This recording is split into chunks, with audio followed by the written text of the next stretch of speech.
राममय हुआ समूचा इलाका। दुधेश्वरनाथ मंदिर रुद्रपुर में हुआ रामलला के प्राण प्रतिष्ठा का सजीव प्रसारण। हजारों की संख्या में जुटे श्रद्धालु। आपको बता दें, दूसरी काशी के नाम से विख्यात रुद्रपुर दुधेश्वरनाथ मंदिर में सोमवार को सुबह से ही श्रद्धालुओं की जबरदस्त भीड़ उमड़ पड़ी, जहां अयोध्या में रामलला के विग्रह की प्राण प्रतिष्ठा का सीधा प्रसारण विशाल एलईडी के माध्यम से किया गया। इस दौरान सांसद कमलेश पासवान, विधायक जयप्रकाश निषाद, ब्लॉक प्रमुख उषा पासवान, नगर पंचायत अध्यक्ष, प्रतिनिधि, भाजपा नेता छठे लाल निगम, दिलीप जायसवाल, मोहन उपाध्याय, विनोद गुप्ता, राजीव गुप्ता, महेश मनी, जितेंद्र गुप्ता, तेज प्रताप गुप्ता, ओम प्रकाश जायसवाल, फणींद्रनाथ पांडे, प्रेम तिवारी सहित हजारों की संख्या में प्रसारण के साक्षी बने तथा प्रसाद ग्रहण किए।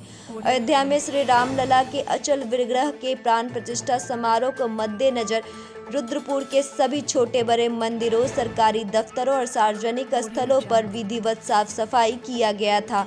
अधिकतर कार्यालयों और सार्वजनिक स्थलों पर झालर लगाकर रोशनी की गई थी, जैसे दिवाली पर होता है।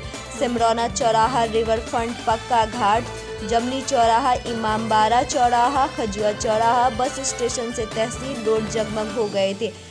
कस्बे के सभी मुख्य मार्ग को भी रोशन किया गया था। जगह जगह झांकी सजाई गई थी। समूचा इलाका राममय हो गया था। कस्बे के पक्का घाट राम जानकी मंदिर में जुलूस के साथ झांकी निकाली गई थी, जो नगर के सभी मुख्य सड़कों से होकर घुमाई गई, जिसमें सैकड़ों की संख्या में राम भक्त जय श्री राम के नारे लगा रहे थे। जुलूस के आगे आगे श्री राम दिव्य रथ, उसके पीछे बैंड बाजा और डीजे तथा राम, लक्ष्मण, सीता व हनुमान की कई झांकियां थीं। हर तरफ बजाओ ढोल, स्वागत में मेरे घर राम आए हैं की धुन सुनाई दे रही थी। BNY न्यूज के लिए रुद्रपुर से आशुतोष शर्मा की रिपोर्ट।